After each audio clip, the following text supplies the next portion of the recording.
வணக்கம், வாழ்க வளமுடன். நேற்று ஒரு இறுதிச் சடங்கு சென்று வந்தேன். பொதுவாக நான் இறுதிச் சடங்குகளில் கலந்துக்கிறதில்ல.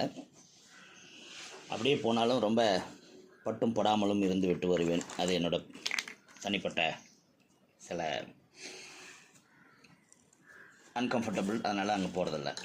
சரி, ஓகே. இப்போ ஏன் இந்த லீடு கொடுக்குறேன் என்ன, உங்களுக்கும் இந்த நிலை வரும் என்பதை மறக்க வேண்டாம்னு சொல்லி ஒரு பதிவு படித்துட்டு அதை சேமித்து வைத்திருந்தேன். ஒரு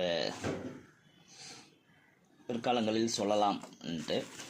இப்போ இந்த காலகட்டங்களில் அது நடக்குது. கிட்டத்தட்ட சில ரிசம்பலன்ஸும் நேற்று நடந்தது. அதனால் இந்த பதிவு இப்போ உங்களுக்கு ஒரு கதை மாதிரி. இனிமேல் வரும் காலங்களில் எப்படி இருக்கும், மரணங்கள் கூட இப்படித்தான் இருக்கும்.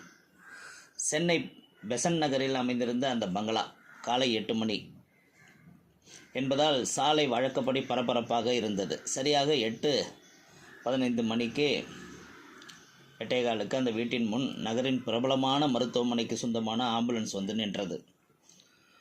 அதிலிருந்து ஐஸ் பெட்டியில் வைக்கப்பட்டிருந்த உடலை மருத்துவமனை ஊழியர்கள் இறக்கி வீட்டிற்குள் வைத்துவிட்டு பணத்தை பெற்றுக்கொண்டு புறப்பட்டனர். ஆம், அந்த குடும்ப தலைவர் சுப்பிரமணியன் தான் நேற்றிரவு மாசிவ் அட்டாக்கில் உயிர் விட்டிருந்தார். பிணத்தின் கால்மாட்டில் வந்து நின்ற அவர் மனைவி மாலா கணவரின் முகத்தை பார்த்து கண் கலங்கினாள். மணி 8:45. நகரின் பிரபலமான ப்ரௌசிங் சென்டரிலிருந்து வந்த 2 நபர்கள் கேமராவை பொருத்தி வீடியோ கான்ஃபரன்ஸில் அவரது உடல் உலகெங்கும் தெரிய செய்துவிட்டு சென்றனர். பக்கத்து வீட்டு ராவ் வந்து துக்கம் சரித்துவிட்டு சென்றார். ஆஸ்திரேலியா சிட்னியில் ஒதுக்குப்புறமான இடத்தில் அமைந்திருந்த அந்த வீட்டின் வீடியோ கான்ஃபரன்சிங்கில் தெரிந்த தன் தந்தையின் உடலை பார்த்து விசும்பினாள் சுப்பிரமணியத்தின் மகள் மஞ்சு. மதியம் 1 மணிக்கு வீட்டுக்கு சாப்பிட வந்த அவள் கணவன் ஈஸ்வரன், என்ன பாடி தெரிகிறதா, சரி எனக்கு சாப்பாடு போடு, நான் அர்ஜென்ட்டாக போகணும் என்று கூறியபடியே சாப்பாடு மேஜையில் அமர்ந்து சாப்பிட ஆரம்பித்தான். சிங்கப்பூர் நகரின் சற்றே ஒதுக்குப்புறமான பகுதியில் அமைந்திருந்த கோபாலன் வீடு. சுப்பிரமணியத்தின் 2வது புத்திரன். ஏண்டி, நாம் ஒரு 8 போயிட்டு வந்திருக்கலாமோ என்றான் கோபாலன் சற்றே கவலையுடன். சும்மா இருங்க, போன வருஷம்தான் போயிட்டு வந்தோம். நாம் போனால் மட்டும் என்ன போன உயிர் வந்துடவா போகுது, பேசாமல் நெட்லேயே பார்த்துக்குங்க என அழகாக பேசினாள் அவனது சக தர்மினி பாமா. கோபாலன் மௌனமானான். யுஎஸ்ஏயிலிருந்து லாஸ் ஏஞ்சல்ஸில் அருகில் உள்ள லாஸ் ஏஞ்சல்ஸ் அப்பார்ட்மெண்ட்டில் 45வது மாடியில் இருந்தான் சீனிவாசன், சுப்பிரமணியத்தின் ஜேஷ்ட குமாரன். காலை செய்தியை கேட்டபோதிலிருந்து கலங்கி போயிருந்தான்.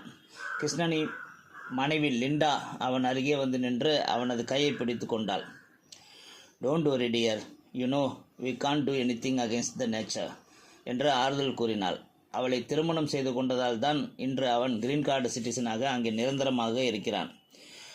Y are you looking sad dad, is anything going wrong என்று அவனை பார்த்து பாசத்துடன் கேட்டான் அவனது 5 வயது மகள் ரோஸ்லின். அவனது கண்கள் மானிட்டர் மீதே நிலைத்திருந்தது. சென்னையில் காலை 10:30 பெசன்ட் நகரில் சுப்பிரமணியம் உடல் மீது ஒரு பெரிய மாலையை கொண்டு வந்து போட்டார் ராவ். வெளியே யாரோ ஒரு மரபம் கேட்டது. தான் போன வாரம் புதிதாய் வாங்கிய BMW காரில் சம்பந்தி சுந்தரமூர்த்தியுடன் வந்து இறங்கினார் நீலகண்ட சாஸ்திரிகள். அவரது கையில் லேப்டாப்பும் சில பல எலக்ட்ரானிக் டிவைஸ்களும் இருந்தன. சுப்பிரமணியத்தின் உடலை பார்த்ததும் கடந்த ஓரிரு மாதங்களுக்கு முன் அவர் தன்னிடம் கூறுவது சாஸ்திரிகள் நினைவுக்கு வந்தது. எப்படியாவது என் பெரிய மகன் கையால் எனக்கு கொல்லி வைக்கணும், அதுதான் எனக்கு கடைசி ஆசை சாஸ்திரிகளே என்று தம்மிடம் கூறியதை நினைவு கூர்ந்து நீண்ட பெருமூச்சு விட்டார். நேரம் பிற்பகல் 3 மணியை தாண்டியது. இறுதி ஊர்வலத்திற்கு சாஸ்திரிகள் ஏற்பாடு செய்தபடி அட்வான்ஸ் டெக்னாலஜியுடன் கூடிய தனியார் வாகனம் வந்து நின்றது. காரியங்கள் மளமளவென நடந்தன. ஓரிரு சடங்குகளை செய்த பின் உடல் வாகனத்தில் ஏற்றப்பட்டது. BMW காரில் வந்திருந்த 4-5 உறவினர்கள் ஏறிக்கொள்ள அடுத்த 10வது நிமிடம் சடலம் சுடுகாட்டை அடைந்தது.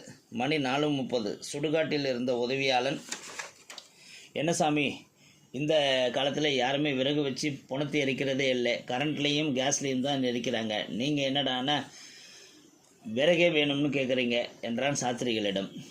நீ தொணன்னு பேசாமல் வேலையை பார்ப்பா என்றால் சாஸ்திரிகள். விறகு கட்டைகள் அடுக்கப்பட்டு அதன் மீது சுப்பிரமணியம் உடல் வைக்கப்பட்டது.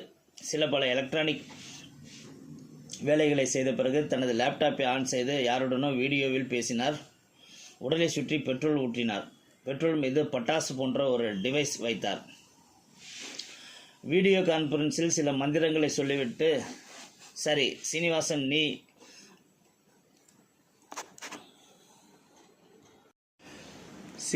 நீ இக்னைட்டரை ஆன் பண்ணு என்றார். திரையில் தெரிந்த அமெரிக்காவிலிருந்த சீனிவாசன் தன் கையில் இருந்த கேஸ் அடுப்பின் லைட்டர் போன்ற ஒரு வஸ்துவை கம்ப்யூட்டர் மானிட்டரை நோக்கி கண்களில் கண்ணீருடன் அழுத்தினார். அடுத்த கணம் சென்னை பெசன்ட் நகரில் சுடுகாட்டில் கிடத்தப்பட்டிருந்த சுப்பிரமணியத்தின் உடலின் மீது ஊற்றியிருந்த பெட்ரோல் குபுக்கென பற்றியது. ஒரு 2 நிமிடம் அமைதியாக நின்றிருந்த அனைவரும் பின் ஒவ்வொருவராக கலைந்தனர். கொல்லி வைத்த சீனிவாசன் தன் தந்தையின் மீது பாசம் மேலிட அமெரிக்காவில் குமுறி குமுறி அழுதான். இன்டர்நெட்டில் அப்பாவின் முகம் பல பழைய நினைவுகளை அவன் கண்முன் கொண்டு வந்தது. சுப்பிரமணியத்தின் கடைசி ஆசையை நிறைவேற்றிய மனநிறைவுடன் தானும் வீட்டுக்கு கிளம்பினார் சாஸ்திரிகள்.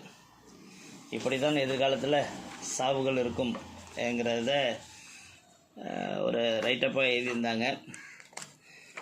கொஞ்சம் நேற்று நான் பார்த்த சில நிகழ்வுகளும் இதில் இருக்குது. எதிர்காலத்தில் இப்படி தான் இருக்கும் கண்டிப்பாக. இப்போ சில பேருக்கு இது சிரிப்பாக இருக்கும், ஆனால் எதிர்காலத்தில் இப்படி தான் இருக்கும்.